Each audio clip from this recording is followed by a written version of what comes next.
Sir, nakakuha ako ng lisensya, sir. Alam ko yung mga batas na sinasabi mo. Kasi, Ingat, ingat. thank you. Huwag mo ipopos, kuya. Oo, walang problema.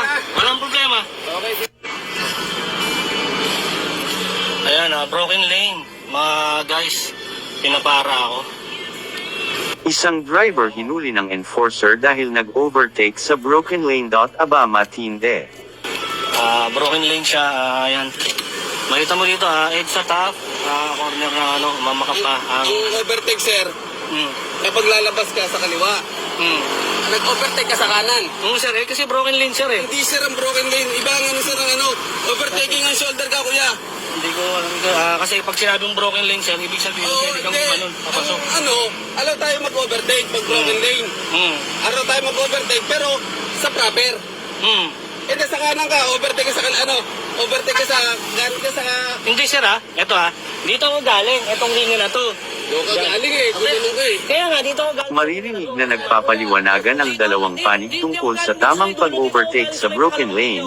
Ano ba talaga at sino ang tama sa dalawa? Dalawang lane, ito, dito ako galing, dyan, Dyan ako galing. Hindi ako galing doon. Hindi nga, doon ka nga, kuya. Diba, ito, dito ka galing? Dyan. Ay, ang linya na yan. Dapat nga, kuya, kasi ito yung linya nga, no? Kasi hindi, sir, hindi naman siya solid lane, eh. Hindi siya solid lane. Pag sinabi mong, Kuya, yung solid lane, saka broken line, yun, kapag ikaw mag-overtake, kung ikaw yung nasa kaliwa, overtake ka sa kanan, pwede yun. Hindi, Yung problema doon. Pinipilit ng driver na broken lane ang kanyang inovertaken kahit na ito ay nasa kanan pa. Pinipilit naman ng enforcer na bawal ang pag-overtake sa kanan kahit ito ay broken lane. Kung kayo ang tatanungin, tama ba ang enforcer sa kanyang sinabi? O mas tama ang sinasabi ng driver, comment nyo ang inyong pagkakaalam sa isyu na ito. pag sinabi mong broken lane, ibig sabihin, Kuya, enforcer kami. sir, nakakuha ako ng lisensya, sir. Alam ko yung mga batas na sinasabi mo. Kasi, pag sinabi mong solid lane, yan, bawal ka talagang kumaliwa o kumanan. Ma'am. Di ba? Ma'am, driver nyo ba to? Hindi, grab driver ako, sir. Patingin niya, sir, tapin mo muna nga. Traffic enforcer daw siya kaya alam niya ang mga batas na sinasabi ng driver. Panuurin natin ang mga susunod na mangyayari, tiyak na magugulat kayo sa susunod na mangyayari.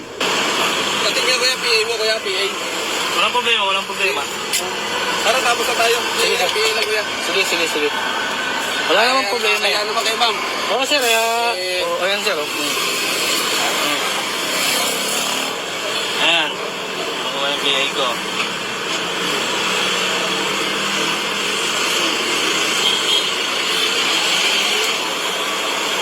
Ayan, sir. Nasa portal din yan, sir. Okay na. Sige na. Thank you, sir.